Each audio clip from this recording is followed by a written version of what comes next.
Vine a reclamar la herencia de esta viuda, dijo Jesús. El millonario se rió, pero quedó en shock. El reloj del despacho marcaba las 4 de la tarde cuando Guillermo Ortiz ajustó su corbata de seda italiana, valorada en 3.000 pesos, y sonrió con la confianza de quien ya cuenta el dinero antes de recibirlo. Afuera, el sol potosino caía implacable sobre la cantera rosa de los edificios coloniales, pero dentro de Castellanos Inasociados, el despacho de abogados más exclusivo de San Luis Potosí, el aire acondicionado mantenía una temperatura perfecta de 22 grados. 5 abogados vestidos de negro flanqueaban a Guillermo como cuervos elegantes esperando el festín. Todos sabían lo que estaba por ocurrir. Todos sabían que en cuestión de minutos, Guillermo Ortiz se convertiría en el único heredero de una fortuna valuada en 200 millones de pesos. Lo que ninguno sabía era que un hombre vestido de blanco estaba a punto de entrar por esa puerta de caoba y cambiar el destino de todos para siempre. 3 días antes, don Roberto Castellanos había exhalado su último aliento en el Hospital Central, consumido por un cáncer de páncreas que lo había devorado durante 8 meses de agonía. 59 años de vida, 28 de ellos junto a Elena Vega, la mujer de manos callosas y corazón inmenso que había limpiado su vómito, cambiado sus vendajes ensangrentados y sostenido su mano temblorosa mientras la morfina ya no alcanzaba para calmar el dolor. La misma mujer que ahora entraba al despacho con un sobre Manila gastado, los ojos hinchados de llorar 3 días sin dormir, y un vestido negro simple que contrastaba brutalmente con los trajes de diseñador que llenaban la sala. «Elena, ¿cuánto tiempo sin vernos?», dijo Guillermo sin levantarse, su voz destilando una cortesía tan falsa que podría cortarse con cuchillo. Elena apretó el sobre contra su pecho como si fuera un salvavidas en medio del océano. «Vine por lo que Roberto me dejó». Su voz temblaba como hoja al viento. Fuimos compañeros 28 años, Guillermo. Él me prometió que estaría cuidada. Me lo juró en su lecho de muerte, cuando apenas podía hablar. La risa de Guillermo interrumpió sus palabras. No fue una risa abierta, sino esa risa contenida, venenosa, que usan los poderosos cuando ya ganaron y solo falta humillar al perdedor. ¡Ay, Elena! Querida Elena. Cada palabra era una bofetada suave pero certera. Roberto y tú no estaban casados legalmente. Lo sabes perfectamente. Unión libre es el término que usan los notarios. Vivieron juntos, sí. Compartieron techo, sí. Pero en términos legales, en términos de herencia. Hizo una pausa dramática, saboreando el momento. Eso significa absolutamente nada. El color abandonó el rostro de Elena como agua escurriendo por un desagüe. Pero tenemos documentos. Él siempre decía que estaba todo arreglado. Documentos que no valen la tinta con la que están impresos, querida, interrumpió el licenciado Héctor Montes, el abogado principal de Guillermo, con tono profesionalmente despectivo. Sin acta de matrimonio civil válida, usted no tiene derecho legal a la herencia del señor Castellanos. El artículo 1624 del Código Civil del Estado de San Luis Potosí es muy claro al respecto. Guillermo se reclinó en su silla de piel, entrelazando los dedos sobre su vientre satisfecho.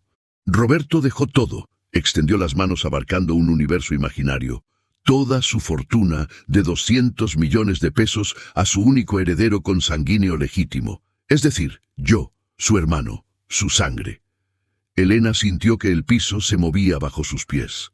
28 años limpiando la casa, cocinando sus comidas favoritas, acompañándolo a cada cita médica, sosteniendo su mano cuando el terror de la muerte lo despertaba a las 3 de la madrugada. 28 años para terminar en la calle, sin nada, a sus 52 años. Por favor, su voz se quebró. Tengo que pagar la renta. Me van a desalojar en 15 días. No tengo... Eso no es mi problema. Guillermo consultó su Rolex valorado en 80,000 pesos. Tengo otra cita en 30 minutos. Licenciado Montes, ¿podemos proceder con la lectura oficial del testamento? Fue en ese preciso momento cuando la puerta del despacho se abrió sin que nadie hubiera tocado.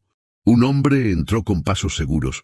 Vestía un traje blanco simple, nada de diseñador, probablemente comprado en alguna tienda departamental de temporada pasada. No llevaba maletín de piel italiana, sino una carpeta de cartón. No usaba gemelos de oro ni reloj de marca, pero había algo en sus ojos, unos ojos oscuros, profundos como pozos antiguos, que hizo que todos en la sala giraran a mirarlo. Perdón por la interrupción. Su voz era tranquila pero llenaba el espacio como campana de iglesia. Soy abogado representando a la señora Elena Vega. Vine a reclamar la herencia legítima de esta viuda. El silencio duró exactamente 3 segundos antes de que el despacho explotara en carcajadas. Los 5 abogados de Guillermo se miraron entre sí con incredulidad antes de soltar risas apenas contenidas, del tipo que se reserva para los chistes malos en funerales. Guillermo se limpió una lágrima imaginaria del ojo. ¿Abogado? Cada sílaba era un escupitajo de desdén. Con ese traje que compraste en Coppel, en las ofertas de fin de temporada. ¿De qué universidad de 5ª categoría saliste? Del tecnológico de mi tío conoce a un juez. Los abogados rieron más fuerte. El licenciado Montes se atrevió a añadir: joven, este es un despacho serio. Aquí todos somos egresados del ITAM, de la Universidad Panamericana, de la Ibero. No sé de dónde salió usted, pero claramente no pertenece a esta conversación. El extraño no se inmutó. Caminó hacia la mesa de juntas con calma absoluta, como quien camina sobre agua tranquila. No necesito universidad para conocer justicia. Colocó su carpeta de cartón sobre la mesa de mármol importado. Solo necesito conocer corazones, y el tuyo, Guillermo Ortiz. Sus ojos se clavaron en el hermano codicioso. Está podrido de codicia desde la raíz. Guillermo se puso de pie de golpe, su rostro enrojeciendo. ¿Cómo te atreves? ¡Seguridad! Alguien saque a este loco de aquí antes de que les muestre esto. El extraño ya estaba colocando documentos sobre la mesa. Con movimientos precisos, extrajo un acta. Papel amarillento por el tiempo, pero perfectamente conservado. Sellos oficiales. Firmas. Fotografías pequeñas en blanco y negro pegadas en las esquinas. Elena Vega y Roberto Castellanos sí estaban casados. Legalmente. Hace 25 años en ceremonia civil pequeña en la ciudad de Querétaro, oficiada por el juez del registro civil número 3. Aquí está el acta. Número de registro: 047291. Fecha: 19 de marzo de 1999. El licenciado Montes arrancó el documento de sus manos, su expresión de burla transformándose en concentración profesional. Sus ojos recorrieron cada línea, verificó los sellos, pasó los dedos sobre las firmas en relieve. Esto parece auténtico, murmuró, su voz perdiendo toda la arrogancia anterior. Los sellos son genuinos, las firmas coinciden con las muestras que tenemos de don Roberto en su juventud. El papel tiene la antigüedad correcta. ¡Imposible! Guillermo le arrebató el acta con manos temblorosas. Roberto me lo habría dicho. Éramos hermanos. Me contaba todo. El extraño inclinó la cabeza ligeramente.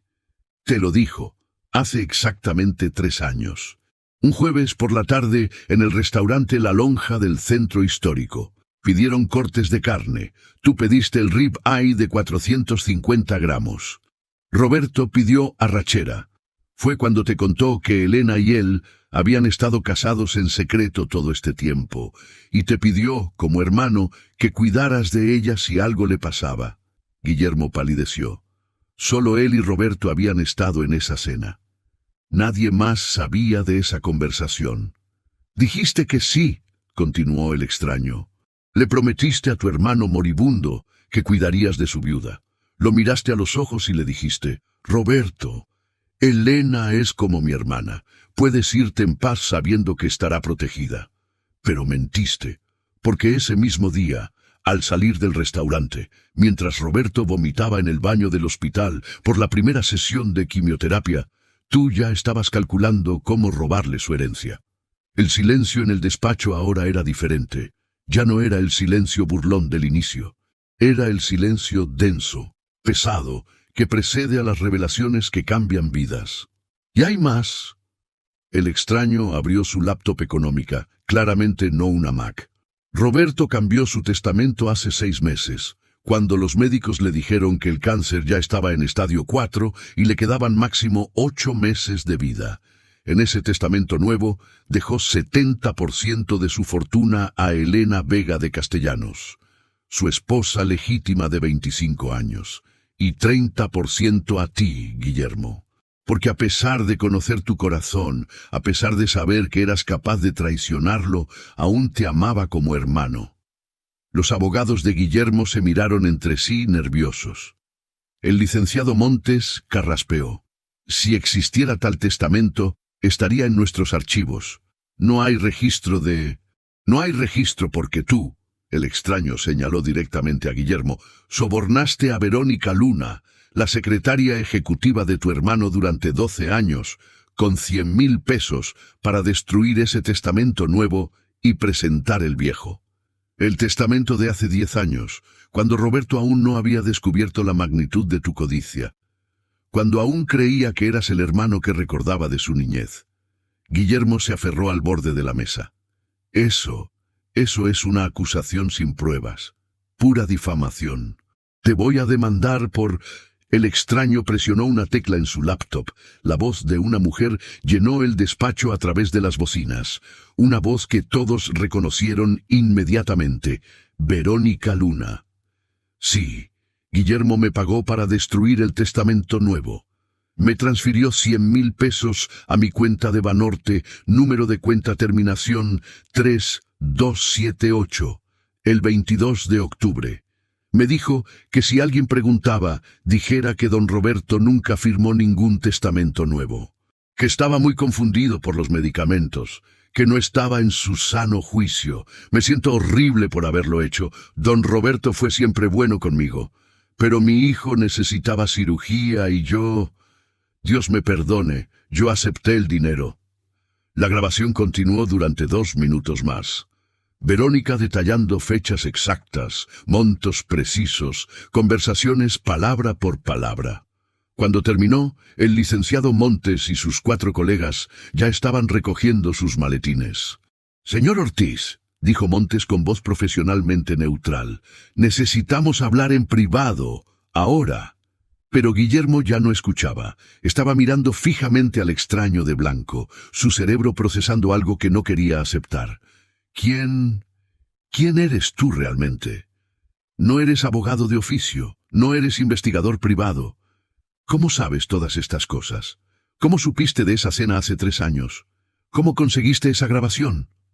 El extraño extendió sus manos. Por un momento, bajo la luz fría de los LED del despacho, parecieron brillar unas marcas en sus muñecas. Cicatrices, antiguas pero visibles, como si algo puntiagudo hubiera atravesado esas manos hace mucho tiempo. «Soy quien defendió a las viudas hace 2000 años», dijo con voz que resonó en el pecho de todos los presentes. Cuando los fariseos robaban las casas de las viudas con pretextos de oraciones largas. Cuando los sacerdotes del templo se enriquecían con las ofrendas de los pobres.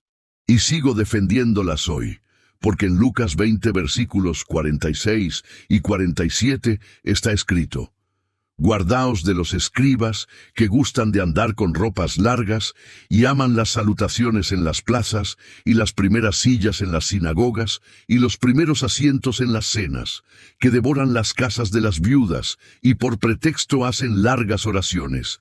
Estos recibirán mayor condenación». Elena, que había permanecido de pie todo este tiempo con las piernas temblando, comenzó a llorar. Pero eran lágrimas diferentes ahora. No de desesperación, sino de algo parecido a la esperanza naciendo entre escombros.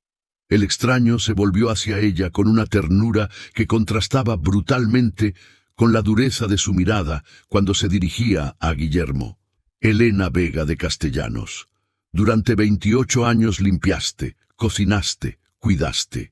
Cuando Roberto enfermó, renunciaste a tu trabajo en la panadería para cuidarlo tiempo completo. Perdiste tu salario de 8.000 pesos mensuales. Gastaste tus ahorros, los 32.000 pesos que habías guardado durante 10 años, en medicamentos que el seguro no cubría. Cuando Roberto vomitaba de madrugada, tú estabas ahí con una toalla limpia y palabras suaves. Cuando gritaba de dolor, tú sostenías su mano y cantabas los himnos que su madre le cantaba de niño. Cuando perdió el cabello por la quimioterapia, tú le decías que seguía siendo el hombre más guapo que habías conocido. Y cuando finalmente cerró los ojos, lo último que escuchó fue tu voz susurrándole: «Nos vemos en el cielo, mi amor. Te espero allá». Elena sollozaba abiertamente ahora, los recuerdos de esos últimos meses destrozándola y sanándola simultáneamente. Este hombre, el extraño, señaló a Guillermo con un gesto que era simultáneamente acusatorio y triste. Visitó a su hermano exactamente 2 veces durante los 8 meses de enfermedad. La primera vez duró 15 minutos, la segunda, 12.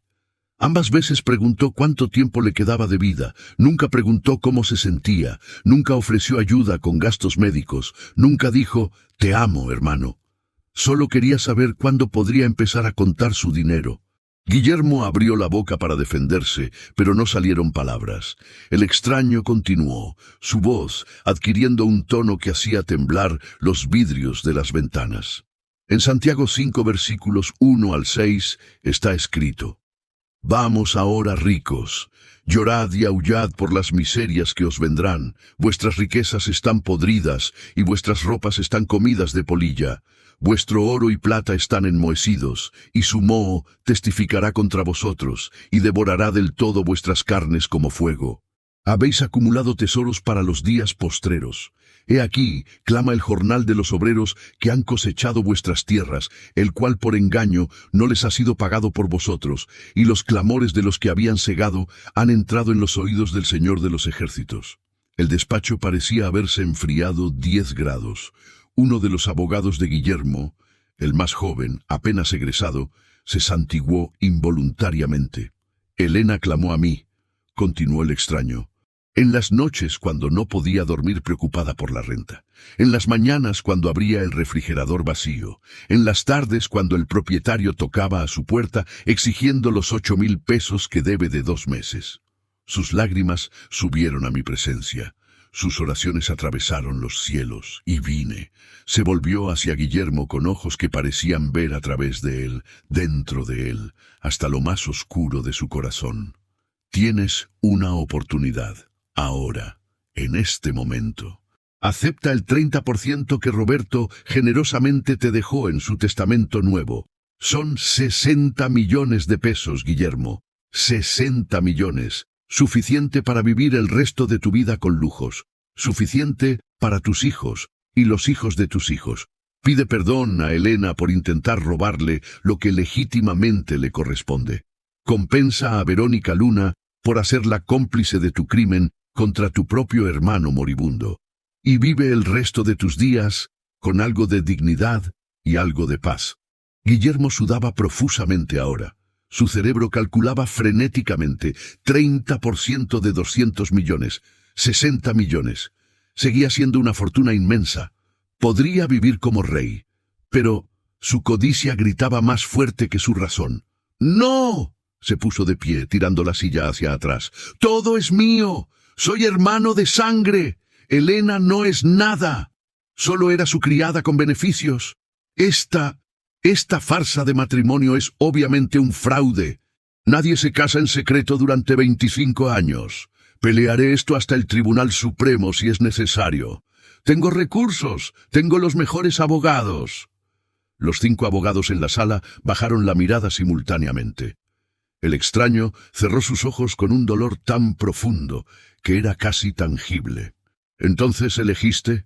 Su voz era apenas un susurro, pero se escuchó más fuerte que cualquier grito. «Tuviste la oportunidad de arrepentirte, de honrar la memoria de tu hermano, de hacer lo correcto, pero preferiste la codicia sobre el amor, el dinero sobre la sangre, la avaricia sobre la salvación, y las consecuencias vendrán exactamente como están escritas, no con odio, no con venganza, sino con justicia perfecta, porque yo no vine a traer paz, sino espada. No vine a pactar con la maldad, sino a exponerla a la luz, y la luz siempre, siempre revela la verdad». El extraño caminó hacia la puerta. Antes de salir, se volvió una última vez. Mateo 6, versículos 19 al 21. No os hagáis tesoros en la tierra, donde la polilla y el orín corrompen, y donde ladrones minan y hurtan, sino haceos tesoros en el cielo, donde ni la polilla ni el orín corrompen, y donde ladrones no minan ni hurtan, porque donde esté vuestro tesoro, allí estará también vuestro corazón. Guillermo Ortiz, escogiste tu tesoro, ahora descubrirás dónde está realmente tu corazón. Y desapareció, literalmente. Un segundo estaba en la puerta. Al siguiente se había desvanecido. Como humo en el viento, como niebla bajo el sol, los 5 abogados corrieron hacia el pasillo. ¡Vacío! Preguntaron a la recepcionista. No había visto a nadie salir. Revisaron las cámaras de seguridad. Mostraban al hombre entrando, pero no saliendo. Elena se dejó caer en una silla, temblando. Guillermo se quedó de pie, mirando el espacio vacío donde el extraño había estado, sintiendo por primera vez en su vida algo parecido al miedo verdadero. Y en algún lugar, en dimensiones que el ojo humano no puede ver, ángeles tomaban nota.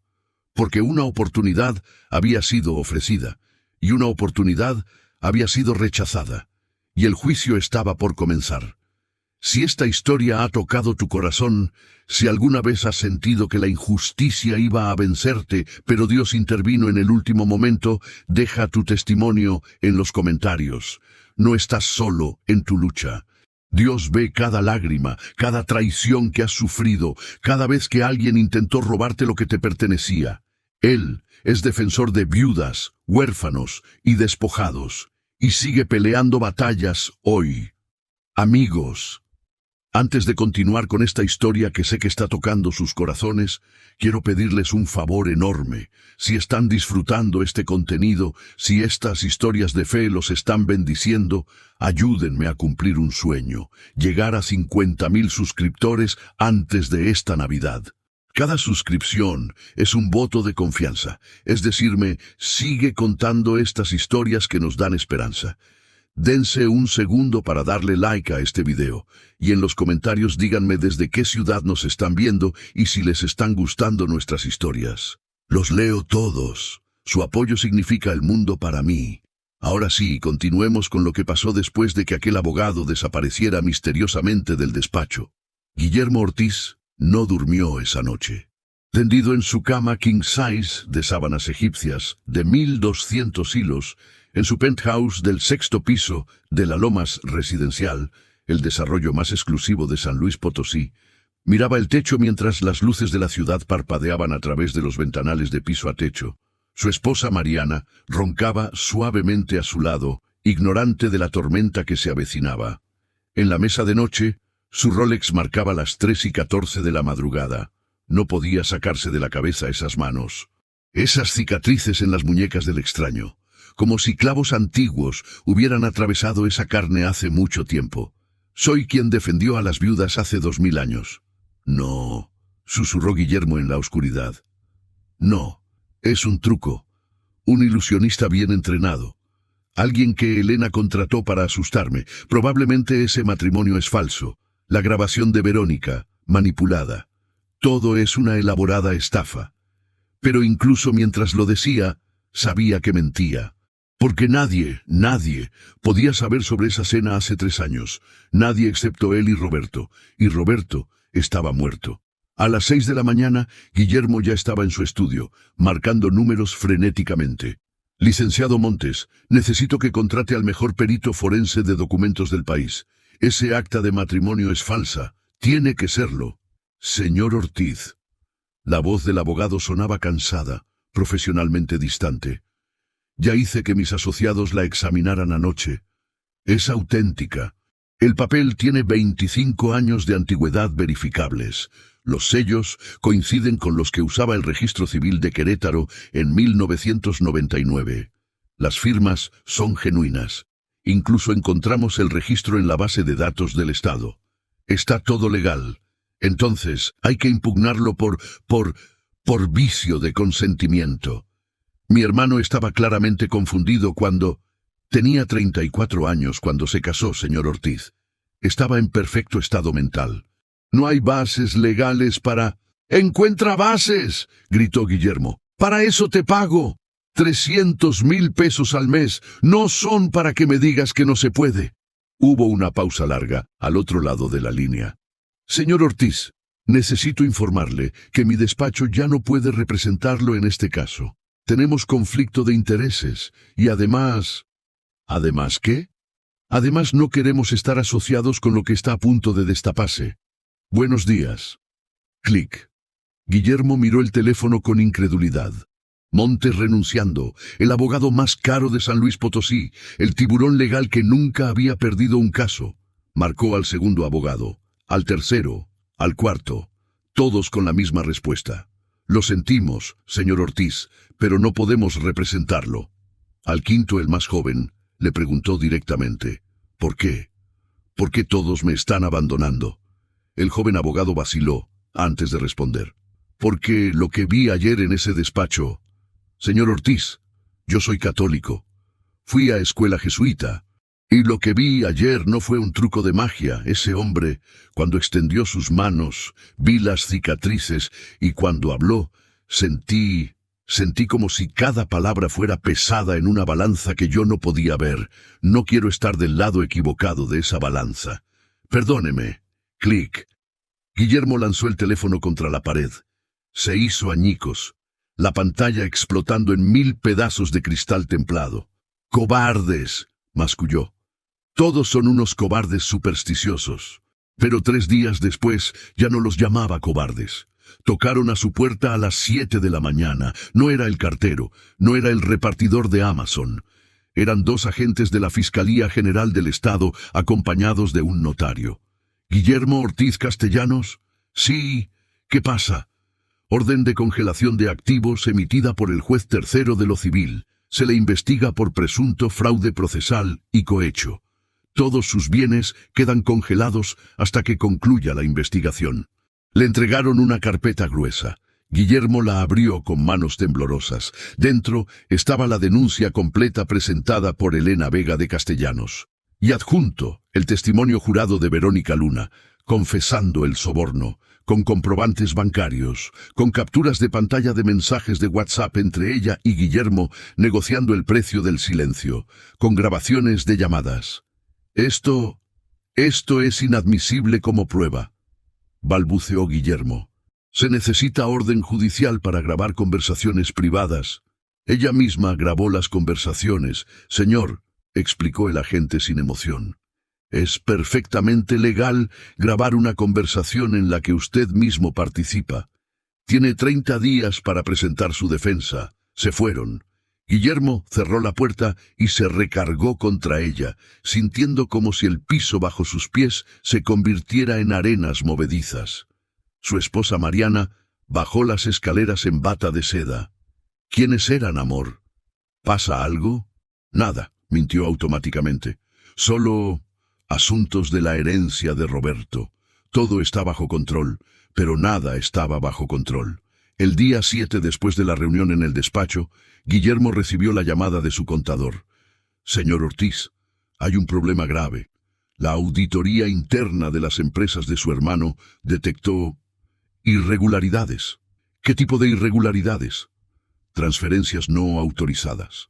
Durante los últimos 3 años, mientras su hermano estaba enfermo, alguien desvió fondos de las cuentas corporativas a cuentas personales en las Islas Caimán. Suman aproximadamente 12 millones de pesos. El estómago de Guillermo se contrajo como si lo hubieran golpeado. Eso es ridículo.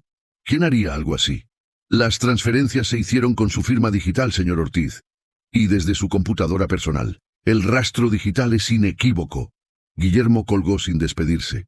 Corrió a su estudio, encendió su MacBook Pro, revisó sus archivos. Ahí estaban, archivos que él jamás había creado, documentos PDF con su firma escaneada, órdenes de transferencia a cuentas que reconoció inmediatamente, cuentas que había abierto hacía 4 años por si acaso, cuentas secretas que ni Mariana conocía. Pero él no había hecho esas transferencias. ¿O sí? Fragmentos de memoria le vinieron a la mente. Esa tarde, hace 2 años cuando Roberto le pidió su contraseña del sistema solo para actualizar los accesos. Ese día, cuando usó la computadora de la oficina de Roberto, porque la suya estaba en mantenimiento. Esas veces cuando autorizó pagos de proveedores, sin revisar bien los montos porque Roberto confiaba en mí. Había estado robando a su hermano, lentamente, deliberadamente, durante 3 años mientras Roberto luchaba contra el cáncer. Y de alguna manera alguien había compilado todas las pruebas, organizadas, cronológicas, irrefutables. El día 12, los 5 abogados caros renunciaron oficialmente por escrito. El día 15, la Suprema Corte de Justicia del Estado aceptó revisar el testamento nuevo como documento válido. El día 18, los peritos forenses confirmaron que el acta de matrimonio era 100% auténtica. El día 20, el juez emitió su sentencia preliminar. Elena Vega de Castellanos era la legítima esposa de Roberto Castellanos. El testamento nuevo, fechado 6 meses antes de su muerte, era válido. La distribución sería 70% para Elena, 30% para Guillermo, 140 millones para ella, 60 millones para él. Debería haber sido un alivio. 60 millones seguían siendo una fortuna. Pero Guillermo ya no pensaba en millones. Pensaba en las otras acusaciones que se acumulaban como nubes de tormenta. El día 25, la Fiscalía presentó cargos formales: fraude procesal, cohecho, malversación de fondos corporativos, falsificación de documentos.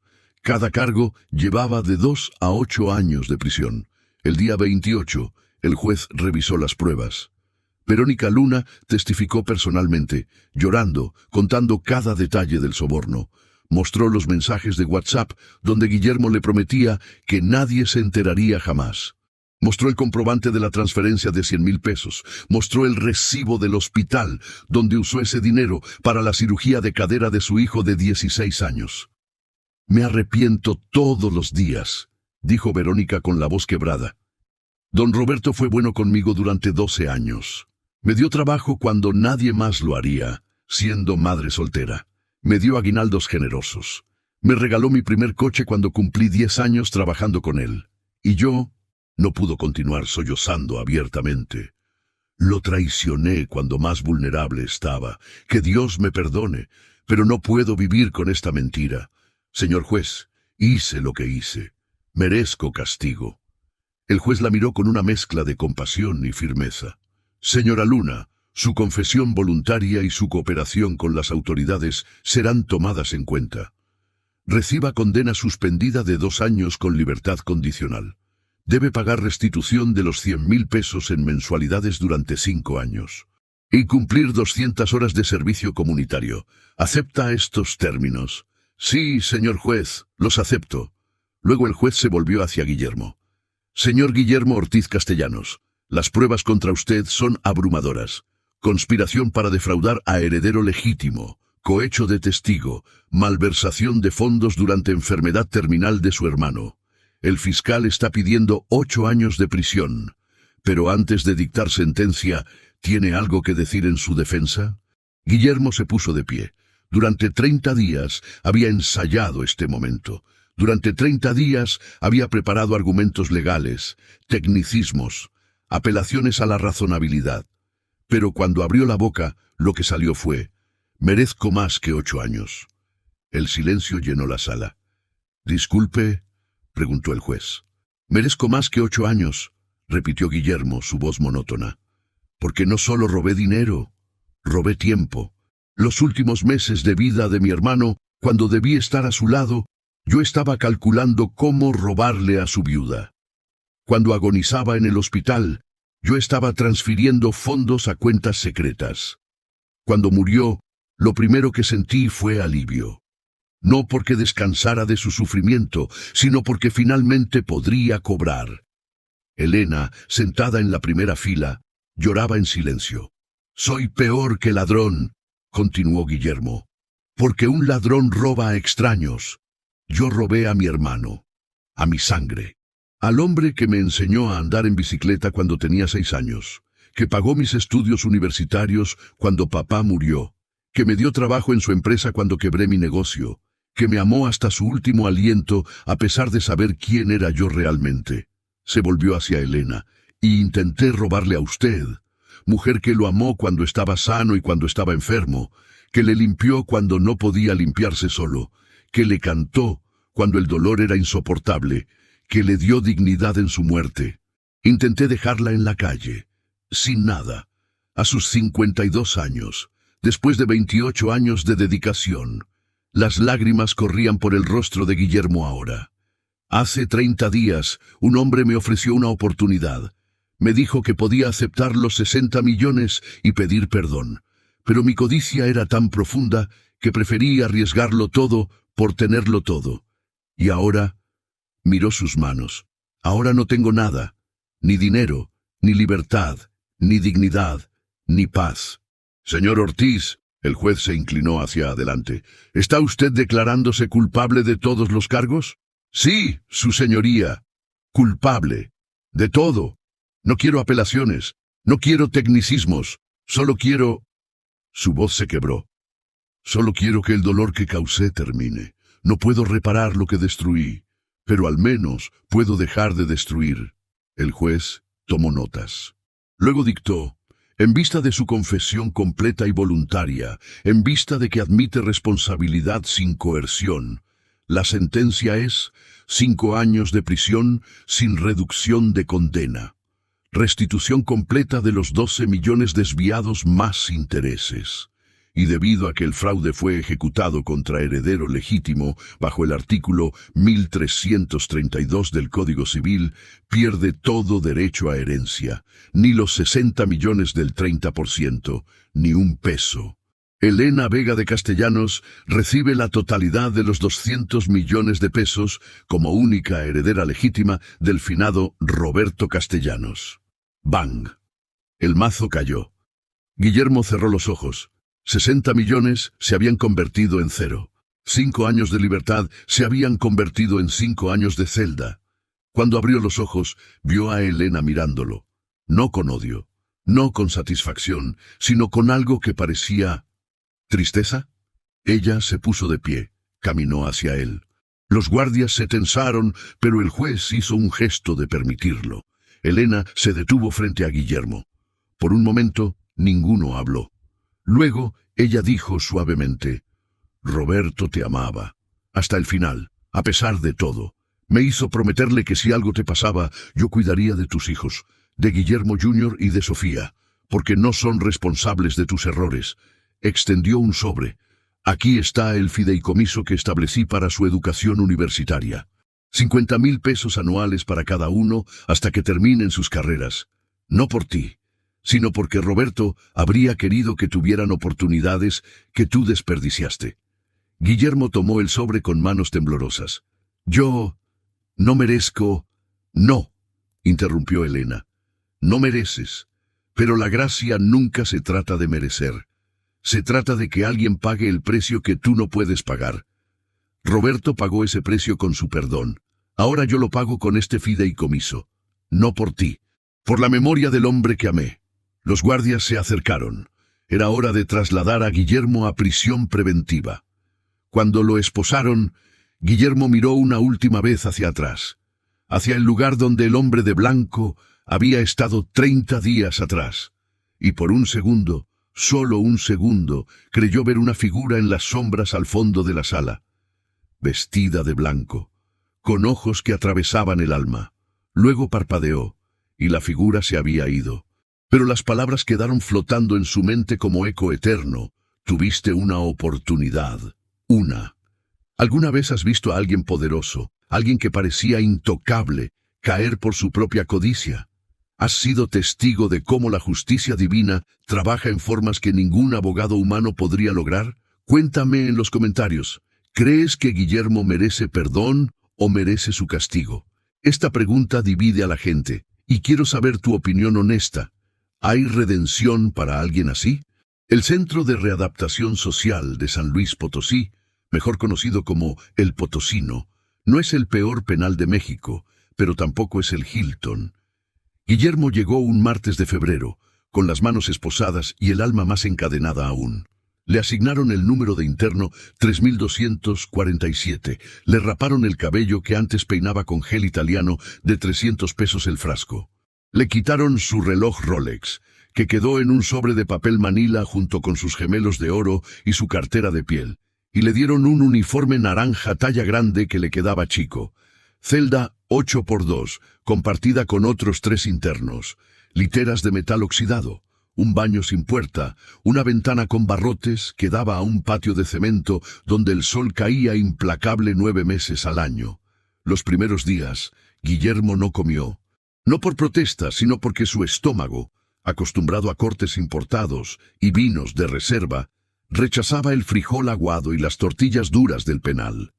Bajó 7 kilos en la primera semana. Los primeros meses no habló. Se sentaba en su litera mirando la pared con manchas de humedad, trazando en su mente el mapa de cómo había llegado ahí. Cada decisión, cada mentira, cada elección que parecía pequeña en su momento, pero que había construido el camino directo hacia esta celda de 8x2 metros. Su compañero de celda, un hombre llamado Raúl, cumpliendo condena por robo calificado, intentó hacerlo ahí. Cada decisión, cada mentira, cada elección que parecía pequeña en su momento, pero que había construido el camino directo hacia esta celda de 8x2 metros. Su compañero de celda, un hombre llamado Raúl, cumpliendo condena por robo calificado, intentó hacerle conversación las primeras semanas. «Oye, hermano, ¿de qué te agarraron?» Guillermo no respondía. Está bien, aquí nadie es inocente, pero si no hablas, te vuelves loco. Créeme, llevo 3 años aquí. He visto a los que se encierran en su silencio. No terminan bien, pero Guillermo seguía sin hablar. Porque ¿qué podía decir? ¿Robé a mi hermano moribundo? ¿Intenté dejar en la calle a su viuda?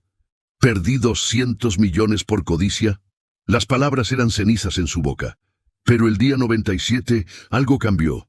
Guillermo estaba en el patio, donde los internos tenían 2 horas diarias de tiempo libre, que consistía básicamente en caminar en círculos o sentarse contra las paredes, cuando escuchó una discusión acalorada.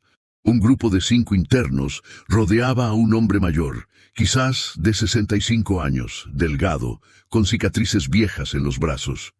«Te dije que me pagaras, viejo. Son 500 pesos por la protección de este mes». «No tengo 500 pesos», respondió el viejo con voz temblorosa. «Mi familia apenas puede mandarme para mi jabón y... no me importa. O pagas, o te quitamos lo que tengas. Y créeme, hay formas de cobrarte que no involucran dinero». Guillermo observaba desde su lugar contra la pared. No era su problema. En prisión, meterse en problemas ajenos solo compraba problemas propios. La regla número 1. Cabeza abajo, boca cerrada, ojos en tu propio asunto. Pero entonces el viejo dijo algo que hizo que Guillermo se congelara. «Mi hermano acaba de morir. Murió de cáncer hace 3 meses. Me dejó un poco de dinero, pero mi sobrino se lo robó todo. Por eso terminé aquí, tratando de recuperar aunque sea algo para sobrevivir». Las palabras atravesaron a Guillermo como balas. «Mi hermano murió de cáncer. Mi sobrino se lo robó todo». Se puso de pie sin pensar. Caminó hacia el grupo. «Déjenlo en paz». Los 5 se volvieron hacia él. El líder, un tipo de 30 y tantos con tatuajes en el cuello, lo miró con diversión. «¿Quién eres tú, el nuevo? ¿El ricachón que llegó hace 3 meses? ¿Crees que porque tenías dinero allá afuera tienes poder aquí adentro?» «No tengo poder», respondió Guillermo tranquilamente. «Pero tengo esto». Sacó de su bolsillo un billete de 500 pesos. Era todo el dinero que su esposa Mariana le había dejado en su cuenta de interno ese mes. Literalmente todo lo que tenía. «Toma, déjalo en paz». El líder tomó el billete, examinándolo. Luego miró a Guillermo con suspicacia. «¿Por qué te importa el viejo?» Guillermo miró al hombre mayor. Sus ojos cansados, sus manos temblorosas, su postura encorvada de quien ha cargado demasiado peso durante demasiado tiempo. «Porque yo soy el sobrino de la historia», dijo Guillermo, «y necesito empezar a pagar deudas que el dinero no puede pagar». El líder guardó el billete y se encogió de hombros. Como quieras, ricachón, pero el mes que viene, el viejo paga o tú pagas. Se alejaron. El viejo miró a Guillermo con gratitud y confusión mezcladas. Yo no sé qué decir. Gracias, me llamo Esteban. Guillermo. ¿Por qué hiciste eso? En serio, esos 500 pesos eran todo lo que tenías este mes, ¿verdad? Vi tu cartilla. Solo recibes 500 mensuales. Guillermo se sentó pesadamente contra la pared. Porque hace 101 días alguien me ofreció salvación y yo escogí dinero. Ahora no tengo ni dinero ni salvación. Pero quizás... Su voz se quebró ligeramente. Quizás si empiezo a hacer lo opuesto de lo que hice, algo cambié. Esteban se sentó a su lado. Suena a que cargas con algo pesado, hermano. Y por primera vez en 97 días, Guillermo habló. Le contó todo. El cáncer de Roberto, la codicia que creció como maleza venenosa, el hombre de blanco en el despacho, las cicatrices en sus muñecas, la oferta de 60 millones, su elección de quererlo todo, la pérdida de todo. Esteban escuchaba en silencio. Cuando Guillermo terminó, pasaron varios minutos antes de que el viejo dijera: «Yo maté a un hombre». Guillermo lo miró sorprendido. Hace 23 años. Estaba borracho. Íbamos a 130 kilómetros por hora en zona escolar. Atropellé a un niño de 7 años. Sebastián se llamaba. Hijo único de una madre soltera que trabajaba limpiando casas. Lo maté instantáneamente. Lágrimas corrían por el rostro arrugado de Esteban. Cumplí 18 años de cárcel. Salí hace 2. Pero el verdadero castigo no fue la prisión. Fue vivir sabiendo que destruí una vida inocente y dejé a una madre sin su único hijo. Fue ver su rostro en mis pesadillas cada noche durante 23 años. Fue cargar con la culpa que ninguna sentencia judicial podía limpiar. ¿Cómo sobreviviste? No sobreviví, respondió Esteban simplemente. El Guillermo que entró a prisión murió el día 120. Algo nuevo tuvo que nacer. Algo que aceptara que el pasado no puede deshacerse, que las víctimas no pueden recuperarse, que ciertos daños son permanentes, pero también algo que entendiera que Dios no termina la historia en el capítulo de nuestra peor decisión. ¿Dios? Guillermo rió amargamente. ¿El mismo Dios que envió a su enviado a ofrecerme salvación y yo escupí en su cara? ¿El mismo Dios que envió a su hijo a morir por hombres que lo escupieron, lo golpearon y lo clavaron en una cruz? Respondió Esteban. Si Él perdonó eso, hermano, puede perdonar tu codicia. No merezco perdón. Nadie merece perdón. Por eso se llama gracia. Guillermo se quedó callado largo rato. Luego preguntó: ¿La madre de Sebastián te perdonó? No, y no la culpo. Algunos dolores son demasiado profundos para palabras de perdón. Pero hace 5 años me encontré con ella por casualidad en un mercado. Pude haber corrido. Debí haber corrido, pero me acerqué. Le dije que no esperaba perdón. Solo quería que supiera que ni un solo día había pasado sin que pensara en su hijo, que había creado una beca en su nombre, que cada año, en el aniversario de su muerte, yo iba a esa zona escolar y hacía guardia durante 2 horas, asegurándome de que los niños cruzaran seguros. Esteban se limpió los ojos. Ella lloró. Yo lloré. Y me dijo algo que jamás olvidaré. No te perdono porque no puedo, pero veo que el hombre que mató a mi hijo ya murió. Ahora vive otro hombre, y ese hombre tiene mi respeto. No es perdón, pero fue suficiente para seguir viviendo. Esa noche, Guillermo no durmió. No porque el colchón fuera duro, o porque Raúl roncara como tractor, sino porque las palabras de Esteban rebotaban en su cráneo. Dios no termina la historia en el capítulo de tu peor decisión. ¿Era cierto?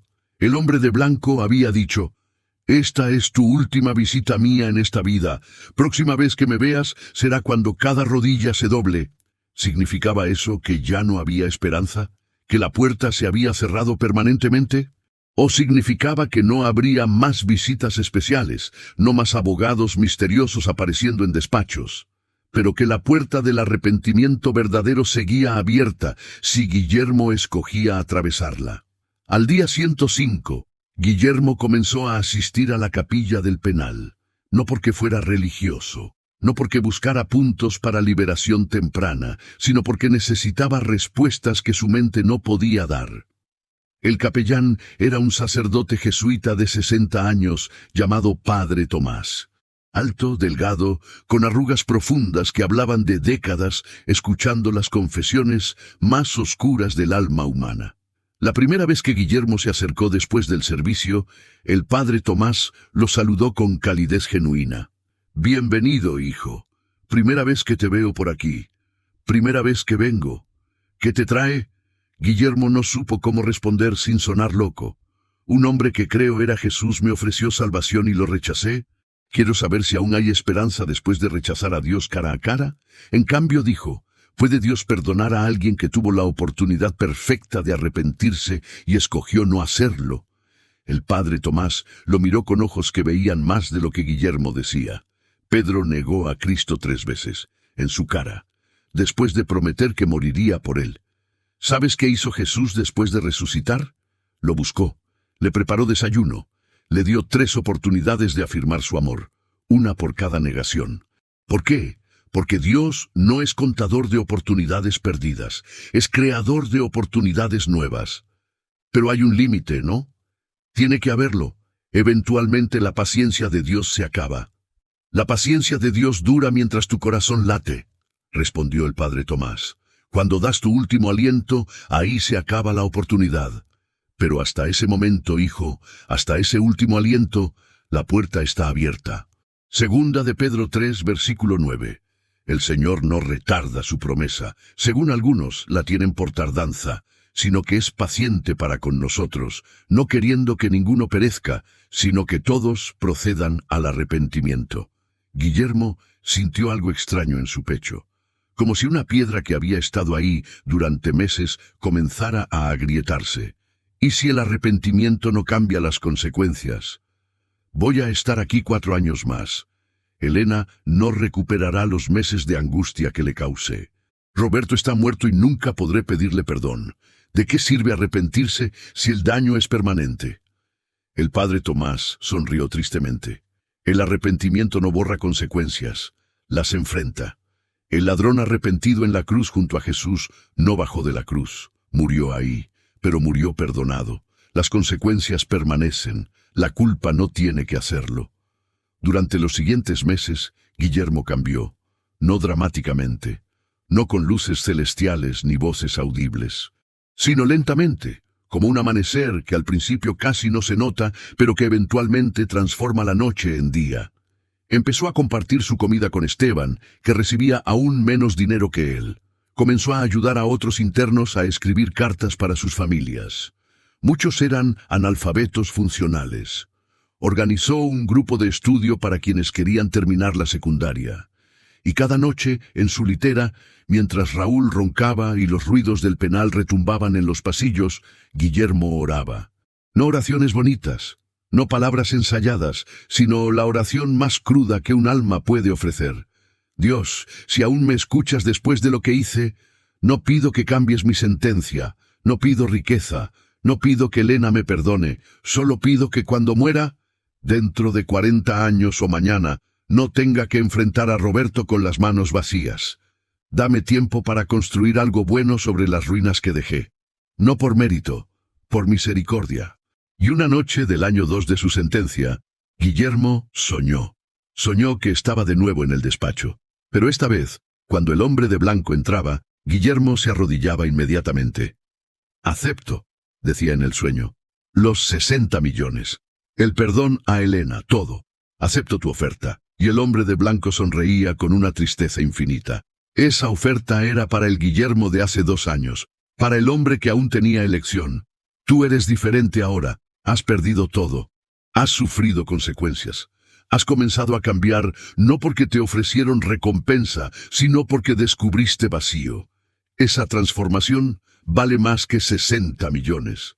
Porque ahora no buscas mi mano por lo que puedo darte. Buscas mi rostro por quien soy. Entonces hay esperanza para mí. Siempre la hubo. Incluso cuando escogiste codicia, incluso cuando perdiste todo, incluso ahora, en celda de prisión. Porque yo no vine a salvar a los justos, Vine a salvar a los perdidos. Y tú, Guillermo Ortiz, finalmente admitiste que estás perdido. Guillermo despertó con lágrimas en las mejillas. Afuera, el sol comenzaba a salir sobre el Potosino. Un nuevo día. El día 720 de su sentencia. Aún quedaban 1460 días. Pero por primera vez, desde que había entrado, Guillermo no contó los días que faltaban. Contó las oportunidades que tenía ese día para ser diferente de quien había sido. Y supo, con una certeza que no podía explicar, pero que sentía hasta los huesos, que el hombre de blanco no había terminado con él, que esta historia aún tenía capítulos por escribir, y que a veces la prisión más grande no es de cemento y barrotes. Es de culpa no confesada y gracia no aceptada. Guillermo estaba saliendo de ambas prisiones. Una requería 4 años más. La otra acababa de abrirse. Cuéntame en los comentarios. ¿Crees que el verdadero castigo es la cárcel o es vivir con la culpa de lo que hiciste? ¿Alguna vez has cargado con un peso tan grande que sentiste que no había forma de liberarte? Este es el momento de la historia donde muchos dirían, ya es muy tarde para Guillermo, pero ¿es realmente tarde mientras el corazón sigue latiendo? Tu opinión importa. Quiero saber qué piensas. El día 1280 de su sentencia, Guillermo Ortiz recibió una visita inesperada. No era Mariana. Su esposa había dejado de visitarlo hace 14 meses, justo antes de presentar el divorcio. No era Guillermo Jr. ni Sofía. Sus hijos lo visitaban cada 3 meses, más por obligación que por amor, sus miradas llenas de una vergüenza que cortaba más profundo que cualquier reproche. Era Elena. Cuando el guardia dijo su nombre, Guillermo pensó que había escuchado mal, pero no. Ahí estaba ella, sentada al otro lado del vidrio en la sala de visitas, con 55 años cumplidos hace poco, el cabello con más canas que antes, pero la mirada tranquila, en paz. Guillermo levantó el teléfono con manos temblorosas. Elena, yo no esperaba. Lo sé. Su voz era suave, pero tenía que venir. Hay cosas que necesitas saber. Si vienes a recordarme lo que te hice, créeme que no hay día en que no vine a recordarte nada, interrumpió ella. Vine a contarte sobre la fundación, y durante la siguiente hora Elena le contó. Con los 140 millones de la herencia, había creado la Fundación Roberto Castellanos. En 3 años y medio, habían ayudado a 218 viudas en situaciones similares a la de ella. Viudas cuyos hijos intentaban robarles herencias. Viudas sin recursos para abogados. Viudas que pensaban que la injusticia ganaría. Tenemos 8 abogados de tiempo completo, explicó Elena. Trabajamos con 3 despachos externos. Hemos ganado 192 de 210 casos. Las 18 que perdimos fueron porque las viudas realmente no tenían derecho legal, pero aún así les dimos asesoría gratuita y las conectamos con otros recursos. ¿Por qué me cuentas esto?, preguntó Guillermo, la voz quebrada. Porque ayer ayudamos a una viuda llamada Carmen, 63 años. Su hijo, adicto a las drogas, forjó documentos para venderle la casa donde ella vivía. La iba a dejar en la calle. Nuestros abogados recuperaron la propiedad. Carmen está a salvo ahora. Elena lo miró fijamente. Y cuando vio los documentos que probaban el fraude de su hijo, ¿sabes qué hizo? Lloró. No de alivio, de dolor. Porque ama a su hijo, a pesar de lo que hizo, y me preguntó, ¿hay forma de que él no vaya a prisión? ¿Puedo perdonarlo legalmente? Le expliqué que podía retirar cargos, y lo hizo, bajo condición de que su hijo fuera a rehabilitación. ¿Por qué me cuentas sobre Carmen? Porque ayer, viéndola llorar por su hijo adicto que intentó robarle su casa, pensé en ti, y me pregunté, ¿he perdonado realmente a Guillermo o solo he guardado resentimiento disfrazado de justicia divina? Guillermo no podía hablar. Roberto me hizo prometer algo antes de morir, continuó Elena. Estaba en su última semana. Apenas podía susurrar. Me tomó de la mano y dijo, Elena, Guillermo es débil, siempre lo ha sido. La codicia lo va a consumir cuando yo muera. Pero es mi hermano. Prométeme que cuando caiga, porque va a caer, Tú estarás ahí para recordarle que hay camino de regreso, no camino fácil, no camino sin consecuencias, pero camino. Lágrimas corrían libremente por el rostro de Guillermo ahora. Le prometí, dijo Elena. Pero estaba tan enojada contigo estos años que olvidé mi promesa. Hasta ayer, hasta que vi a Carmen perdonar lo imperdonable. Respiró profundo. Guillermo, no puedo sacarte de prisión. Las consecuencias de tus acciones son justas, pero puedo decirte que te perdono. No porque lo merezcas, sino porque Roberto me amó cuando yo tampoco merecía amor. Y ese amor ahora fluye a través de mí hacia ti. Guillermo sollozó abiertamente. Los guardias miraron, pero no intervinieron. Hay más. Elena abrió un sobre. Padre Tomás me ha estado escribiendo. Me cuenta sobre tu trabajo en la prisión. El programa de alfabetización que iniciaste. Los 23 internos que han terminado secundaria gracias a tu tutoría. Las docenas que has ayudado a reconectarse con sus familias. Sacó fotografías. Este es José. Cumplía condena por robo. No sabía leer ni escribir. Tú le enseñaste. Ahora lee la Biblia a otros internos. Este es Marco. Violencia doméstica. Tú lo convenciste de escribir cartas de disculpa a su esposa.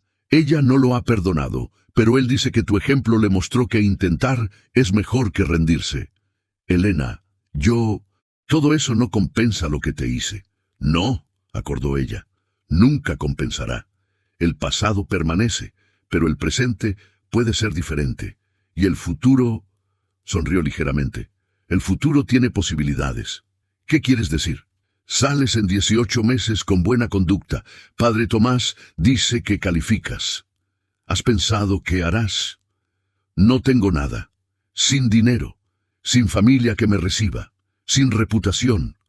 Probablemente terminaré en cuarto de renta trabajando en lo que alguien me dé. Oh, dijo Elena lentamente, podrías trabajar en la fundación. Guillermo la miró con incredulidad. ¿Qué?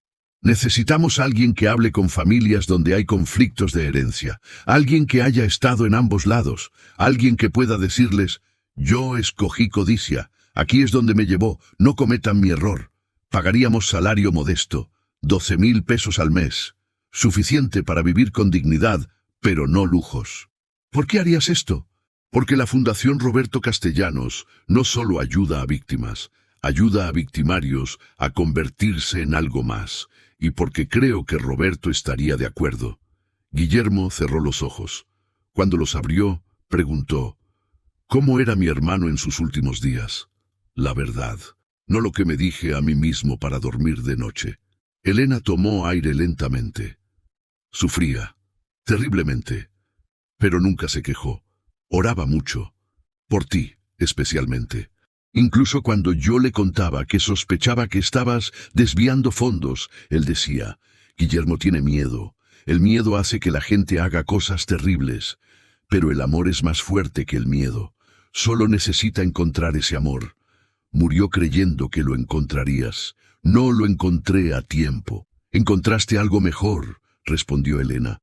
Lo encontraste cuando no quedaba nada más que encontrar. Cuando el dinero se fue. Cuando la familia se fue. Cuando la reputación se fue.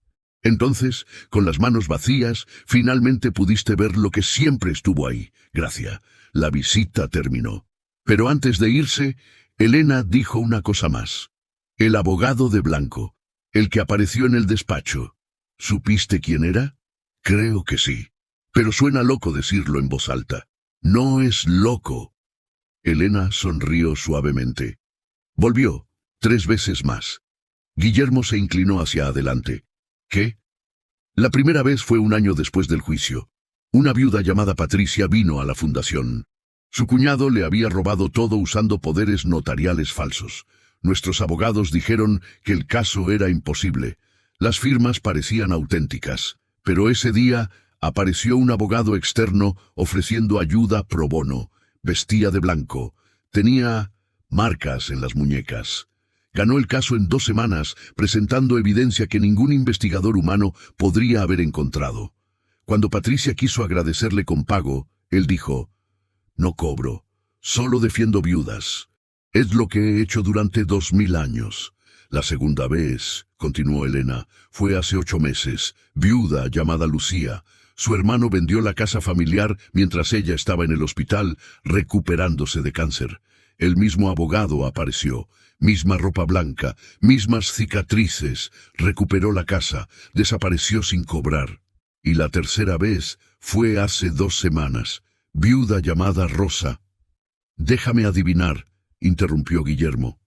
El abogado de blanco la salvó. Sí, y cuando Rosa me contó la historia, describió sus ojos. Dijo que cuando la miraba, sentía que él veía no solo su presente, sino su pasado y futuro simultáneamente, que sus palabras pesaban como si cada una fuera verdad absoluta, y que cuando se fue, simplemente desapareció del edificio sin usar puertas ni elevadores. Elena se puso de pie para irse. Guillermo, tú rechazaste su oferta ese día en el despacho, pero él nunca te rechazó. Sigue trabajando, sigue defendiendo, sigue ofreciendo oportunidades, porque eso es lo que hace. No se rinde con nosotros incluso cuando nos rendimos con nosotros mismos. Esa noche, en su celda, Guillermo tuvo otro sueño. Esta vez estaba en un lugar blanco, infinito, sin paredes, ni techo, ni piso visible, solo luz, y el hombre estaba ahí. ¿Soy digno ahora?, preguntó Guillermo. Sigues sin ser digno, respondió el hombre. Pero aprendiste que dignidad no se trata de merecer. Se trata de aceptar que alguien más pagó el precio que tú nunca podrías pagar. ¿Por qué no me dejaste morir rico y cómodo en mi pecado? Porque te amaba demasiado como para dejarte cómodo en tu destrucción. El cirujano que ama no evita el dolor necesario, corta el cáncer aunque duela. Tu codicia era cáncer, tenía que cortarse. Y ahora... El hombre extendió sus manos. Las cicatrices brillaban con luz suave. Ahora estás listo para cirugía diferente, reconstrucción, no de tu fortuna, sino de tu alma. ¿Aceptas? ¿Qué implicará? Dolor, trabajo, humildad, servir a quienes están donde Elena estuvo, ver diariamente el reflejo de quién fuiste, vivir sabiendo que algunos nunca te perdonarán, que tu nombre siempre llevará mancha, que morirás sin riqueza material. ¿Lo aceptas? Guillermo pensó en Roberto, en Elena, en Esteban, en José y Marco y todos los internos que había ayudado. Sí, lo acepto. Entonces levántate. En el sueño, Guillermo se puso de pie, y el hombre lo abrazó. Y Guillermo sintió algo que no había sentido desde que era niño. Perdón completo, total, absoluto. Cuando despertó, supo que algo había cambiado. No externamente.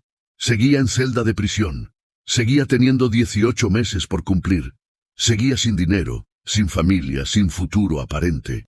Pero internamente, las cadenas que ni los barrotes podían contener finalmente se habían roto. Y Guillermo Ortiz, el hombre que había muerto 2 veces, primero por codicia y luego por arrepentimiento, comenzó a vivir por tercera vez.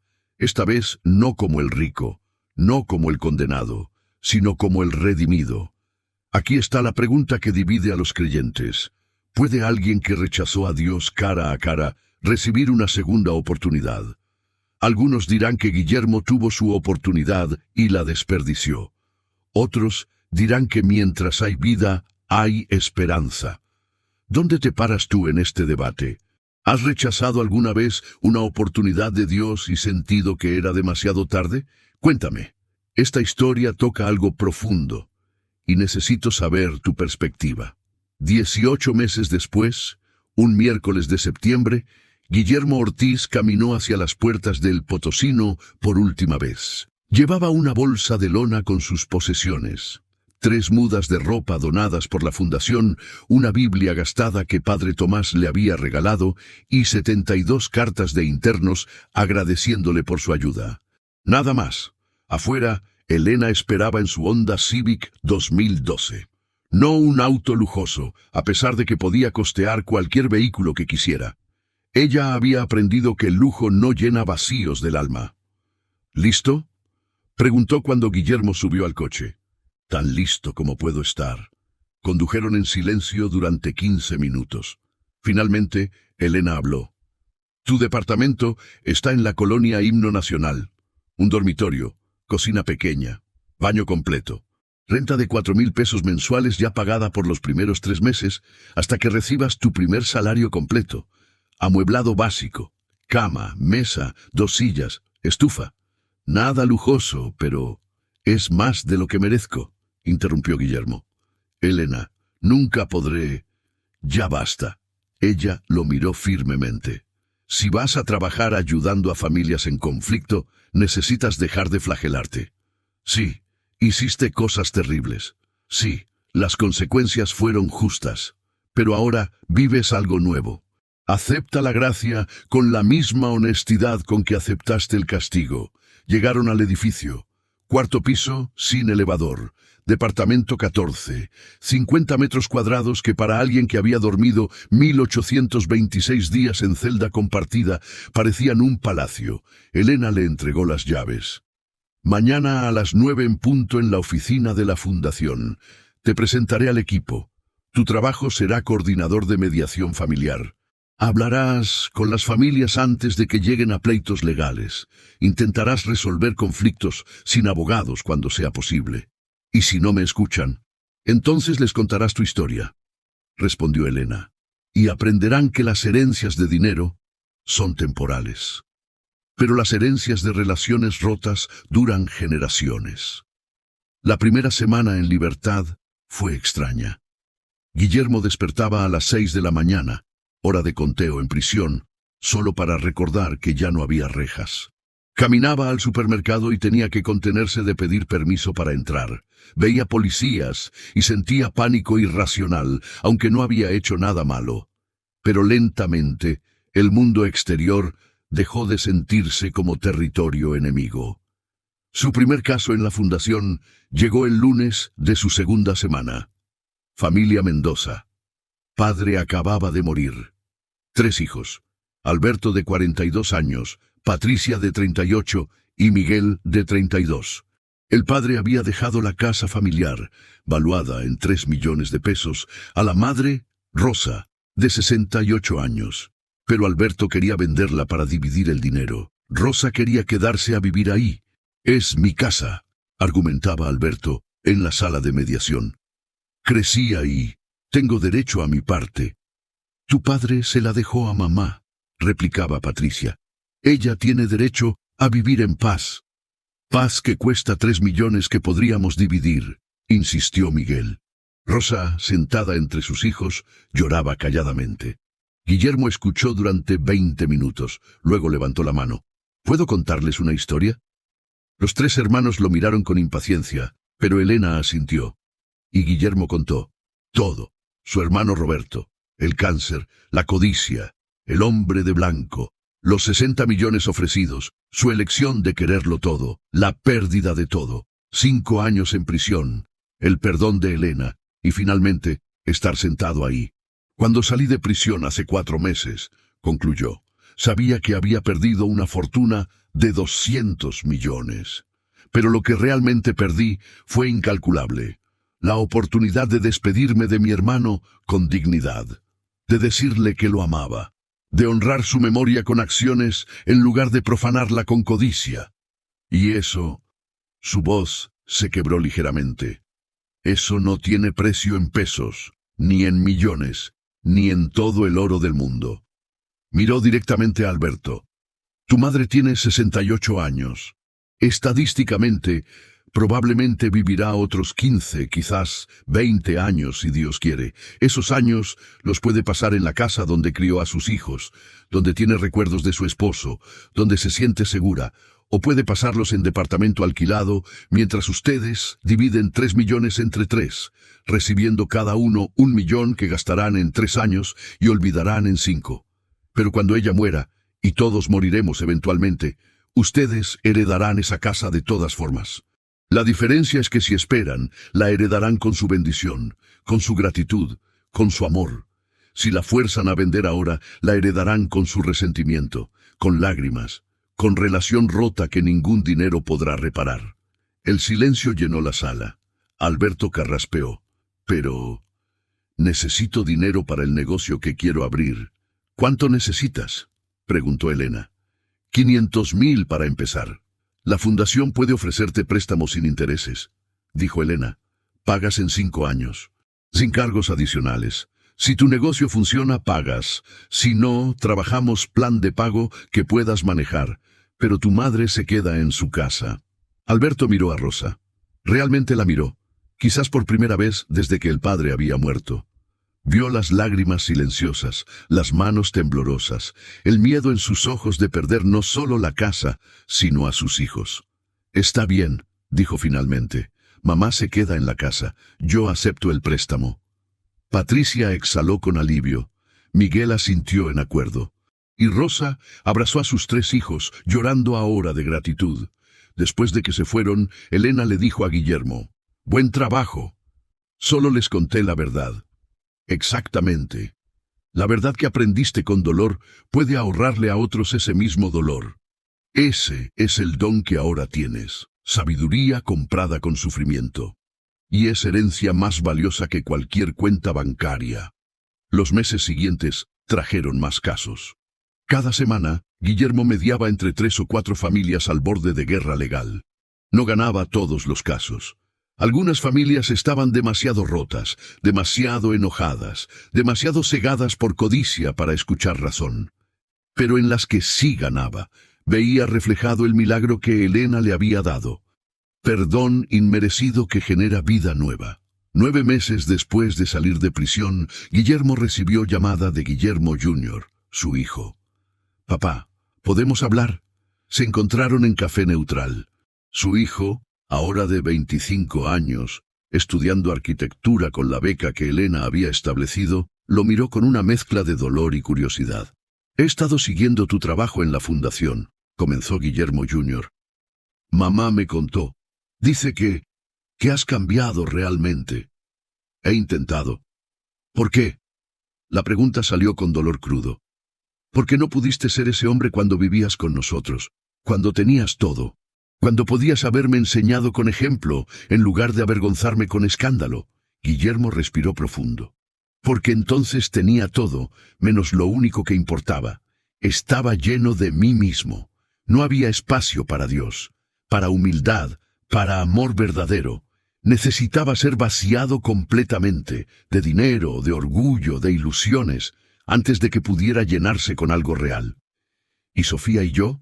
Su hijo tenía lágrimas en los ojos. «¿Teníamos que pagar el precio de tu vaciado?».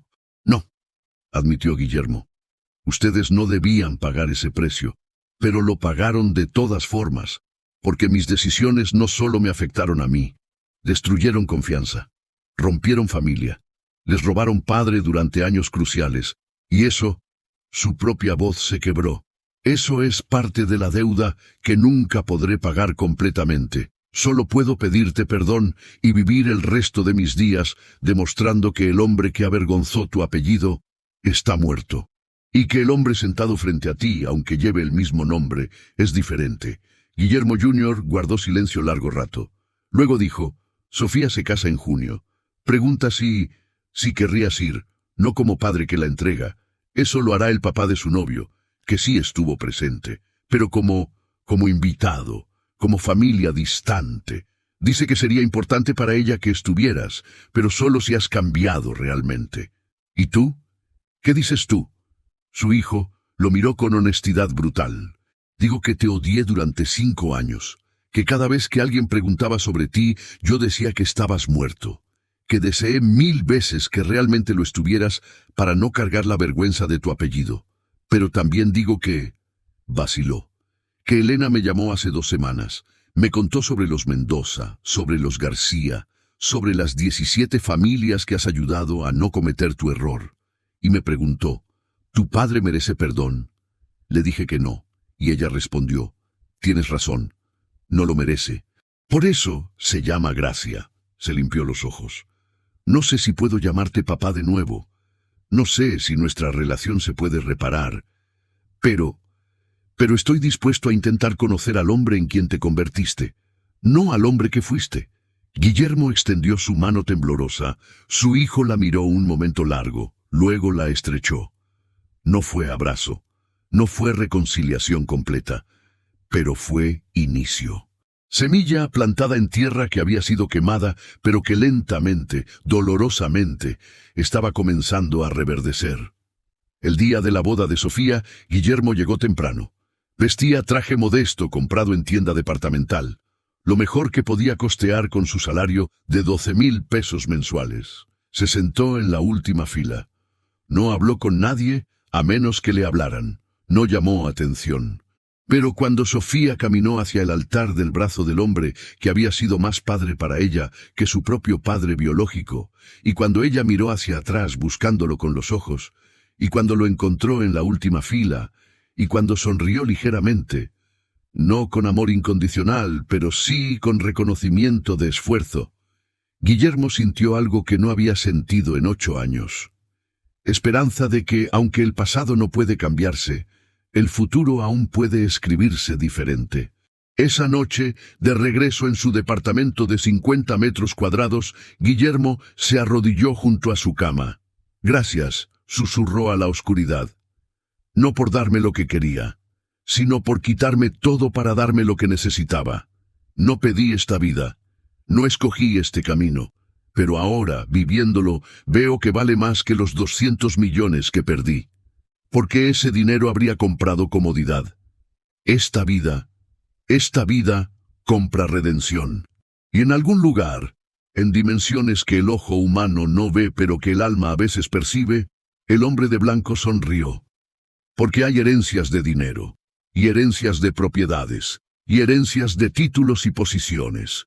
Pero solo una herencia que atraviesa muerte y tiempo y juicio, la herencia de un alma transformada, que replica esa transformación en otros, que multiplica gracia recibida en gracia compartida, que convierte víctimas en sanadores, y pecadores en testimonios vivientes de que ningún humano está demasiado perdido, ningún corazón demasiado oscuro, ninguna caída demasiado profunda, para el alcance de brazos que llevan cicatrices de clavos, y que siguen extendidos, esperando, ofreciendo, una oportunidad más, porque Él vino a reclamar herencias, no de casas ni tierras, sino de almas.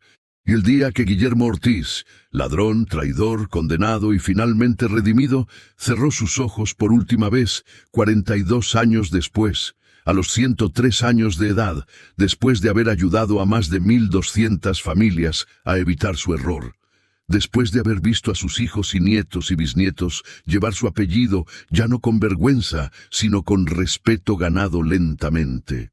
Ese día, cuando abrió los ojos en el otro lado, vio 3 figuras esperándolo. Elena, que había muerto 15 años antes, Roberto, que lo miraba con sonrisa que decía, «Te dije que encontrarías el camino de regreso», y el hombre de blanco, que le dijo las palabras que Guillermo había esperado toda su segunda vida escuchar. «Bien, buen siervo y fiel. Sobre poco has sido fiel, sobre mucho te pondré. Entra en el gozo de tu Señor». Y Guillermo, el hombre que había tenido 200 millones y lo perdió todo, solo para ganar lo único que realmente importa, entró en una herencia que ningún ladrón podía robar. Ningún hermano codicioso podía disputar. Ninguna muerte podía terminar. La herencia de los redimidos, comprada no con dinero, sino con sangre de cicatrices que brillan eternamente, y que siguen defendiendo viudas, huérfanos, despojados y ladrones arrepentidos, hoy, mañana y para siempre.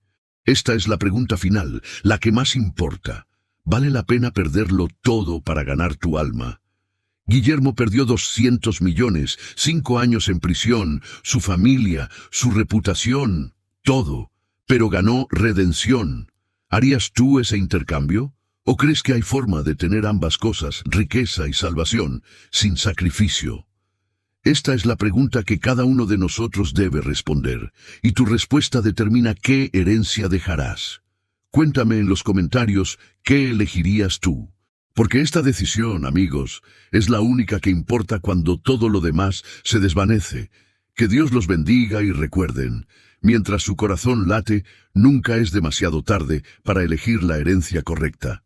Si esta historia te tocó profundamente, si te hizo pensar en tus propias decisiones, en las herencias que estás construyendo o destruyendo, en las oportunidades que has rechazado o aceptado, Compártela, no por mí, sino porque alguien en tu familia, en tu círculo, necesita escuchar que nunca es tarde para cambiar, que Dios sigue ofreciendo oportunidades, que la gracia es más grande que nuestros errores. Sus